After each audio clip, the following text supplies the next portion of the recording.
Kisa kilichopata mvuto wa nchi yote nzima na vyombo vya habari katika Jamhuri ya Kenya siku chache tu baada ya kutokea.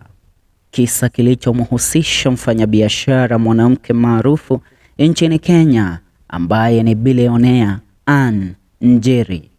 Kisa hiki kilipelekea mpaka wakili wake Cliff Mbeta kutokea kwenye vyombo vya habari na kudai ya kwamba kupotea kwake Njeri kuna husiana na maafisa wa DCI ambao walikuwa wamemteka nyara. Ila amepata kuachiwa leo na kuweza kupatikana kaunti ya Mombasa, ambapo amepata kuzungumza na vyombo vya habari na kutoa taarifa hizi ambazo tunakuletea kuhusiana na ni yapi aliyoyapitia chini ya mikono ya wateka nyara, ambapo alisema alitekwa nyara baada tu ya kutoka katika ofisi za Directorate of Criminal Investigation County ya Nairobi. Alitoka katika kitengo hichi cha upelelezi ambapo alikuwa amepewa mwaliko kwa dhidi ya uchunguzi uliokuwa ukiendelea dhidi yake katika kupotea kwake kwa shehena ya shilingi bilioni 17, ambapo ilidaiwa shehena lile lililokuwa lake ambalo alikuwa ameliagiza kutokea Uturuki lilikuwa limeleta mtafaruku wote huu. Mkiniruhusu nibadili ndimi, nitakupasha kuhusiana na hili.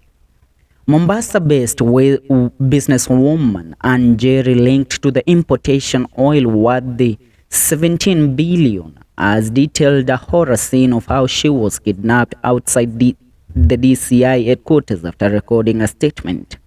This was after she was found safe in Mombasa County on Tuesday morning. She had gotten the attention of the public after her abrupt disappearance days ago. Here is what she told the press after she was found alive. I applied with the apron paid for the import permit. I went to see CS Churchill and he told me that the fuel does not belong to me any longer but belongs to Galana Company. He told me to go to CID headquarters to record a statement. After that, I was kidnapped. They asked me whether I had any medicine that I was using before we were going somewhere. She narrated. They took me inside a car outside DCI. I was told to surrender my phone and give out my password, which I did. We got out of CID headquarters towards Kiambu. I asked them where they were taking me, but they told me not to be afraid.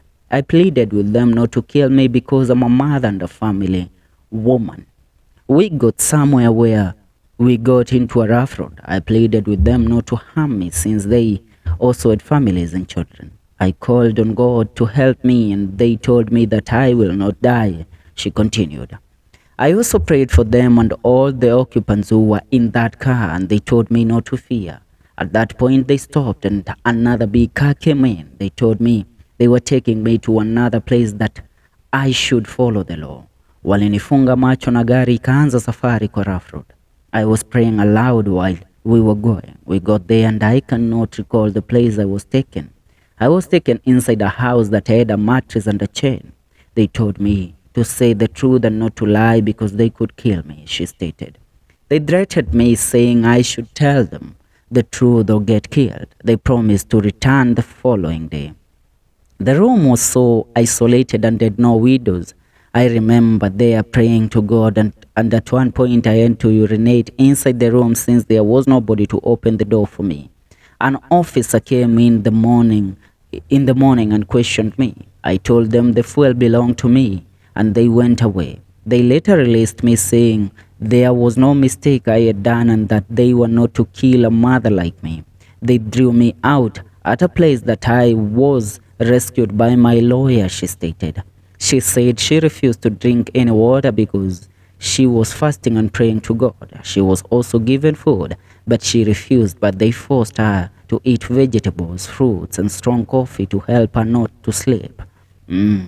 Hiki ni kisa kulingana na jinsi alivyotekwa nyara Njeri na kuenda kufanyiwa upelelezi baada ya kukamatwa akiwa nje ya ofisi za kitengo cha upelelezi nchini Kenya cha DCI katika kaunti ya Nairobi. Je, maoni yako ni yapi kuhusiana na kisa hiki? Achia maoni yako kwenye comment section. Tuungane kwenye video zetu zijazo. Hii ni FM Show KE. Mimi ni